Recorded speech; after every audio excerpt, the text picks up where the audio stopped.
Welcome, Dr. James Beckett, Sports Card Insights. This is a recap episode. Thank you, sponsors. I'm not sure every sponsor was, in fact, I'm positive not every sponsor was covered well in the last 25 episodes, but try to average out over time. I do thank them. Topps, Panini, Upper Deck, Heritage Auctions, Huggins & Scott Auctions, Mike Stadium Sports Cards, Burbank Sports Cards, ComC.com, and Beckett Media, Beckett Grading, Beckett Authentication. Kicked off the last 4 weeks with a tribute to John Madden. Probably rushed that into production. I probably should have said more about the All Madden team and the All Madden cards that came out 30 years ago. Really, the All Madden, there was a suggestion to make the All Madden team kind of the honorary designation for the all-pro teams, but they're really two different things. If you remember John Madden's desire to recognize the people that didn't get as much recognition, who were the unrecognized tough guys. 651, New Year's Day, not real big on resolutions. In fact, if I do set goals, some of the goals are scary. I've talked about how I'm trying to reduce 1% a month.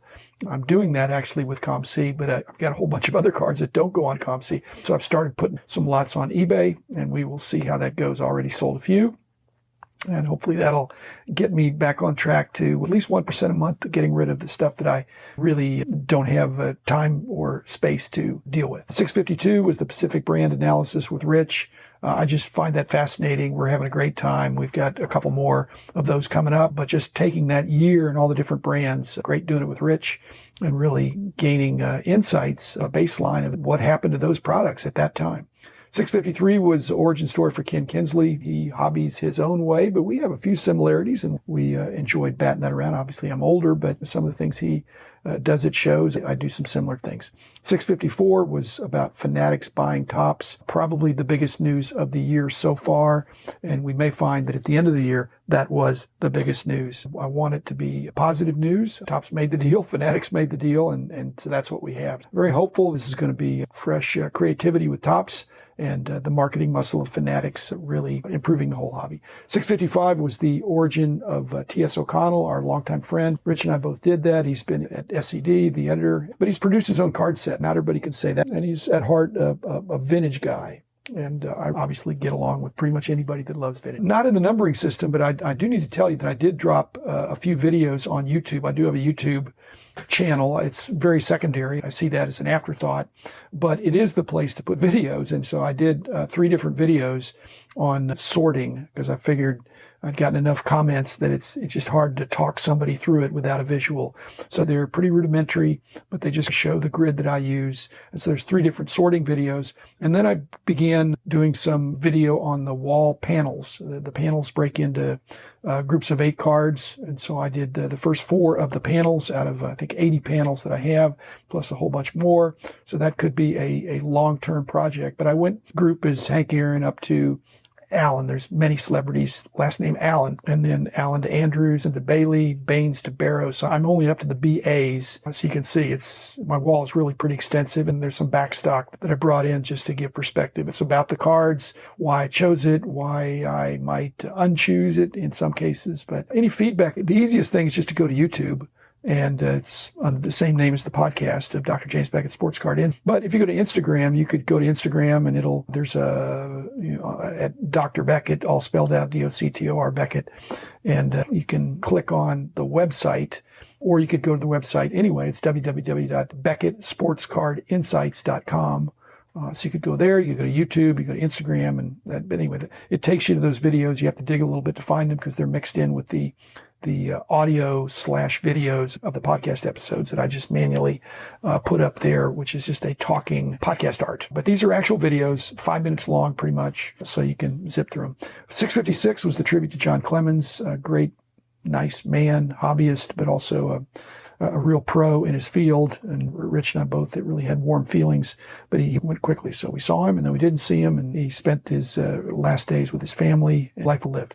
657 was, I don't usually do tributes 2 in a row, but this was Dan Reeves, and I just thought, I think Dan Reeves was really pretty exemplary in many ways. He may not make the big Hall of Fame, but worthy of honor. And one of the things I noticed, he didn't live very far from here. And so I'm very aware of where he lived when he was in Dallas.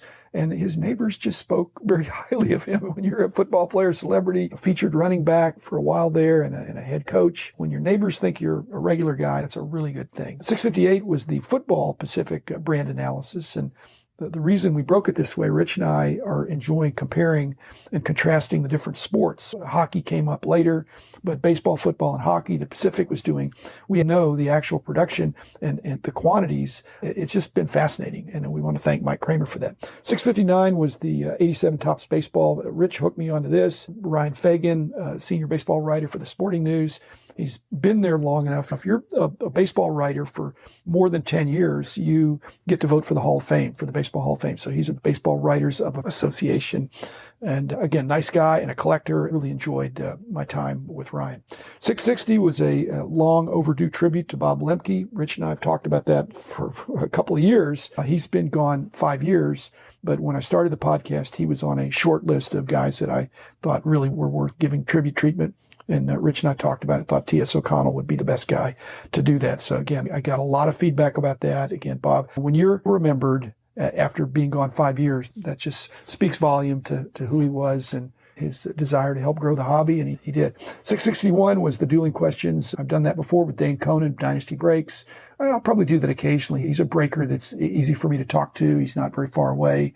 And he keeps coming up, not really tough questions, but then we've added some things around about employees. Is a lot of these, that's a growing business. I had a growing business, and adding employees and what you look for, that was an interesting conversation we went through. 662 was dueling questions with Ken. I think Ken will probably do this again. I think Ken was not as tough as I thought he would be. And this is not a dare to you, Ken. But if there's a next time, I think you'll be saving up some questions. And those questions, I think, will be, they can't be impossible, but I think they'll be good questions. And I look forward to dueling with you again. So that's not a dare, but it's a challenge. 663 was another follow-up with Ryan Fagan, where we really got into just talking about the Sporting News that I'd visited up there. A very established media company, but not that fast-moving in those days. It's had to get in, and Ryan talked about how it's changed hands, different owners. I'm aware of one of those ownership changes and knew some of those people. But again, a great brand. 664 was the Pacific Hockey. We were shocked that football and hockey were kind of neck and neck for Pacific, and that hockey was probably pretty strategic for Pacific, being up there in Washington State and being able to break into Canada and open up those outlets, and they could sell football and baseball there too as well. 665 was the follow-up with Dane. Again, sometimes when I'm on roll, we just keep going, and next thing 30 minutes or more have gone by. It's hard for me to edit it into more than I can get it to 15 minutes, and then there's enough left over to have another one. Again, thanks, Dane, because that doesn't have to happen. If it's not productive or fruitful or helpful, I'm not going to publish it. But Dane and I had a good rapport. 666 was the dueling questions with T.S. O'Connell and Rich. We just went around the horn, so it wasn't a traditional dueling questions, but pretty similar. There's probably a 10-year age spread between the three of us, but still a lot of common experiences in the vintage hobby and the nationals and publishing and all that stuff. Thanks, T.S. Thanks, Rich, too. 667 was the final thing with Ryan Fagan. We just couldn't put it in 15 minutes. Why 1987 Tops, when he tweets, opens a pack of 87 Tops, he just gets an amazing response with just the design and the players and touching people's childhood. We tried to figure out why is that happening, but it's not 86, it's not 88, it's 87. So thanks for sharing your experiences, Ryan, and keep up the good work. I tried not to influence you on your Hall of Fame vote. That needs to be your own conscience. 668 was the origin story for Ted Barker. Ted's had a great series of careers. He's been 5 years on average at several different, a couple of manufacturers, and now with Beckett Media. And it just shows if you do a good job, it seems like you're going to have a place in the industry. I think that what as Ted has proved, because there have been some ups and downs in the industry, and Ted has landed at a good place now because he's at my old company. Thanks, Ted, for being there and holding down the fort along with my other friends. 669 was the interview with Ryan Stasinski, the creator and technology guy, everything for GemRate, which if you don't get GemRate, it's free.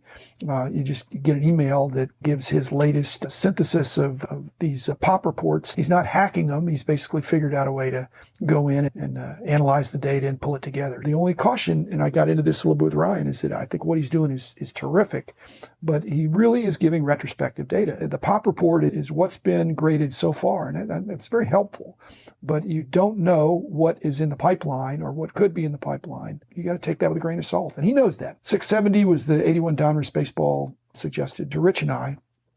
And that was a very interesting set. 81 Donruss and 81 Fleer, foundational in the modern hobby, breaking out of Topps Monopoly. And it was not without hiccups on both of those, but we talk about the 81 Donruss hiccups. 671 outtakes on opening unopened, to open or not to open. That is the question. We dealt with that in Hobby Hotline. It's not a simple matter. There are people that suggest just buying and holding. There's risk there, as we've seen from some of the bad news out there, but it's to each their own. I'm a card collector, not a box collector or a pack collector, but I know people who are. 672 is the dueling questions with Dustin Cooley, the personal finance dad. I had some kind of finance questions for him, what ifs, hypotheticals, and so I kind of saved them up. I knew we were going to eventually do this. You might want to listen to that if you're thinking about those kind of things. And then finally, 673 was another part of the conversation with Ted Barker. He's in charge of the industry summit now. I really thought this was interesting that when the Mint Collective came up, which was also going to be in Las Vegas, Ted either decided or convinced his Beckett Media colleagues that Beckett Media needed to be a sponsor, needed to be there, and that the events were sufficiently different that there's a place for each one of them to help grow the industry. So I concur and enjoyed hearing about industry events from Ted. The industry summit lives on. The Mint Collective is, I think, coming up. It's been postponed because of COVID. But there are going to be other shows coming up that are more than a card show. And so I'm excited to see how that shakes out. So thanks, everybody. Thanks, sponsors. Thanks, listeners. I'll be back again tomorrow with another episode about new stuff.